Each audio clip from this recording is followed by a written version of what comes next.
Hello, Year 9, and welcome to today's lesson. Today we're continuing with the question we began last lesson.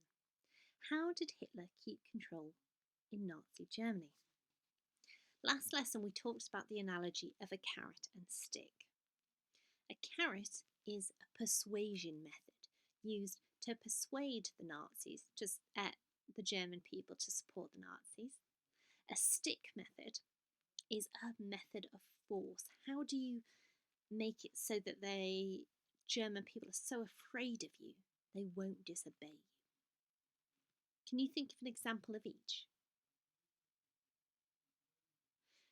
Well, a carrot method might be propaganda, like we talked about last lesson.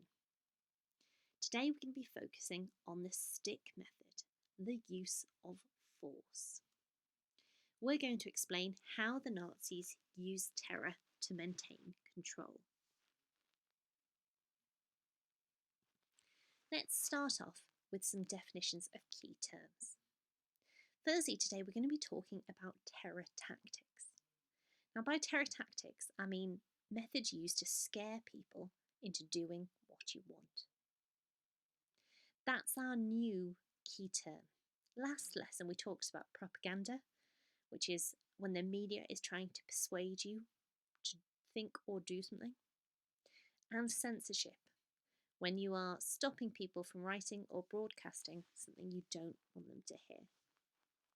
Please can you now pause the video and copy down our 3 key terms.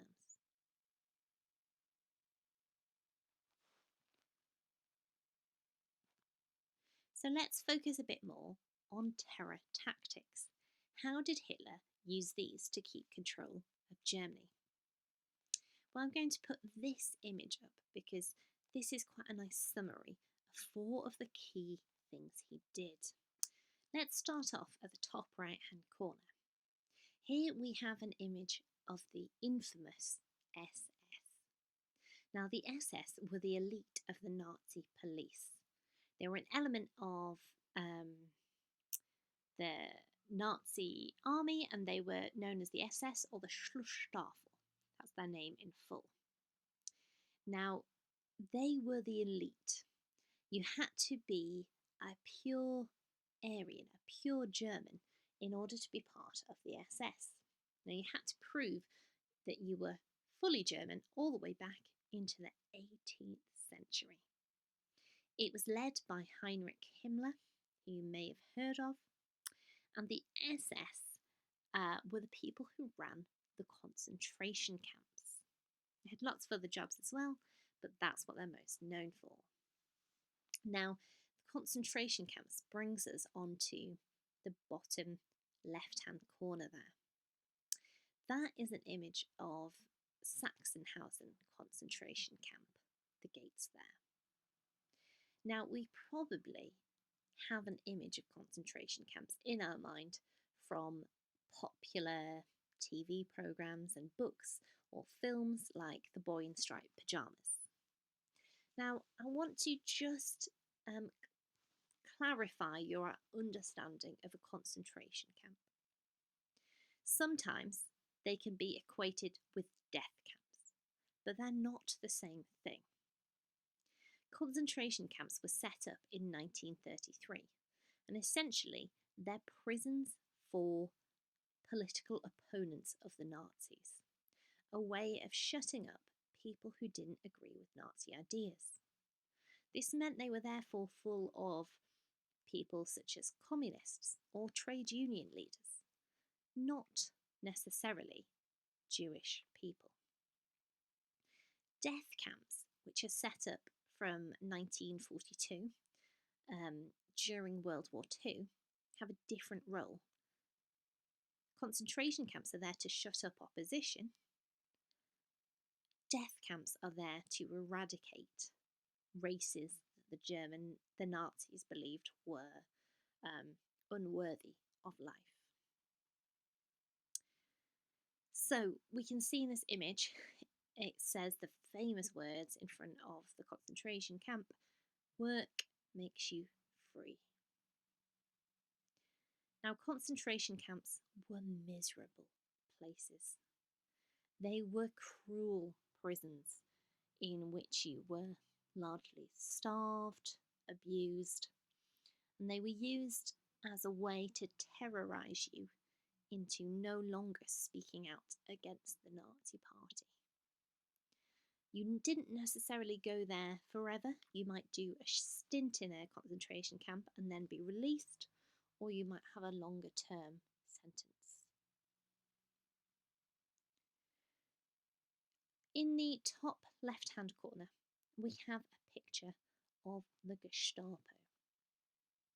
Now, the Gestapo was the Nazi secret police. Essentially, they ran a series of informant networks, and they spied upon the German population. They did phone tapping, reading on mail, tracking movements of opposition leaders. So you had to be really careful within Nazi Germany not to say anything that could be considered anti-Nazi. Otherwise, you would get dobbed in to the Gestapo.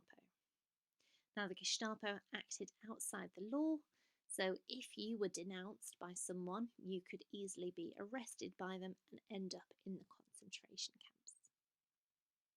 What was so terrifying about the Gestapo is it was not clear who was a Gestapo member.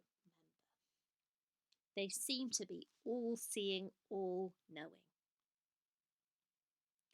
Lastly, then, we have an image of the law courts. Now, the Nazis Nazified the law system. So all judges were now Nazis because you had to be part of a set organisation and swear an oath of obedience to Hitler. They removed trial by jury. Instead, the judges decided guilt, innocence, and sentences. In some serious cases, Hitler himself would make the decision of whether you were guilty or innocent. Using the information I've just explained there, and page 43 of the textbook, I'd like you now to create a list of methods of terror used by the Nazis. This can simply be a bullet point list, that's absolutely fine.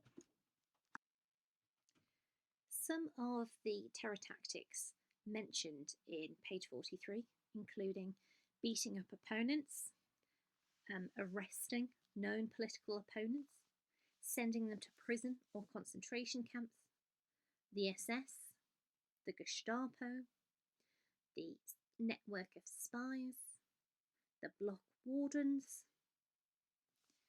I think that's all the ones I can see there. Now I'd like you to use page 43 to answer these questions. Please can you write out the question and then answer it below.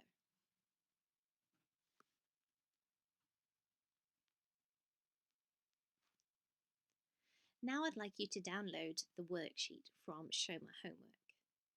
You're going to colour this worksheet to show the 6 main methods of terror used by the Nazis to gain control of the German public.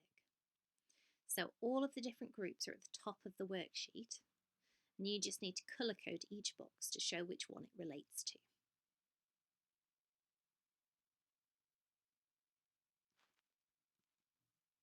Lastly today, I'd like you to add each of our terror methods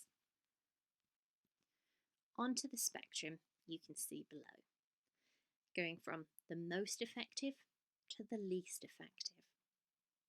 So do you think concentration camps were extremely effective methods of controlling the German people, in which case put it to the left of the line? Or do you think they were not very effective, in which case move it to the right? Plot all 5 methods on here on your line.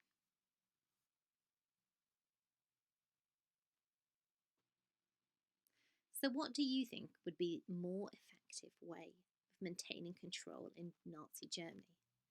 Is it the carrot? Indoctrinating people, brainwashing them so that they start to believe Nazi ideas and are willingly going along with them? Or do you think it's more the stick methods, making people so afraid of the consequences of opposition to the Nazis that they just do whatever the Nazis say?